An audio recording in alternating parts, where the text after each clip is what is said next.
abonne-toi à MySports. Hoffman et Herzog. Hoffman et goal! Ah ouais, la passe est parfaite. Elle est juste bien placée dans les patins à Hoffman et le gardien Kovar est un peu trop avancé. Il s'attend peut-être à un jeu en haut. Alors il n'a pas le temps de revenir. Alors c'est un but à 5 contre 3. C'est un but important pour Zug. Ça leur donne un petit peu le momentum dans le match. Et ça sort un petit peu Zurich qui est un peu frustré et fâché parce que même sur l'engagement, il y a quasi faute contre Kruger. Vous l'avez peut-être pas vu, mais il faudrait voir l'engagement. Et Kruger va se plaindre à l'arbitre maintenant, pendant qu'on voit la patience ici de Just pour faire cette passe. Et Kovar doit sortir de son but un peu, doit avancer un peu.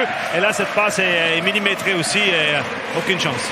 Ouais, quand on a un joueur comme Hoffman dans cette position avec un puck parfait, ça devient compliqué. Et là, Marcus Kruger est très fâché, exactement.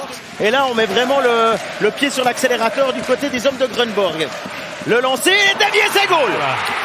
Et c'est le tir de Noro qui frappe Andrighetto un partout. Je pense qu'elle est déviée avec son patin, à mon avis, mais c'est goal.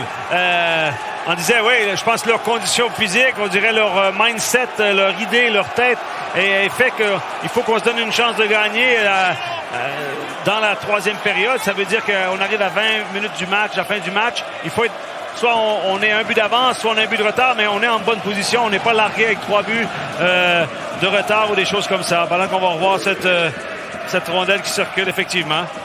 Alors, Giannoni parle d'un coup de patin. Faudrait voir, mais à mon avis, c'est une déviation et on y a droit. C'est pas, ça touche la jambière, même pas le patin. La cuisse ou le mollet de Andrighetto, regarde ça, et les dos au jeu quasiment. Alors, je parlais de chance tout à l'heure, puis de rebond favorable à quelques centimètres du poteau.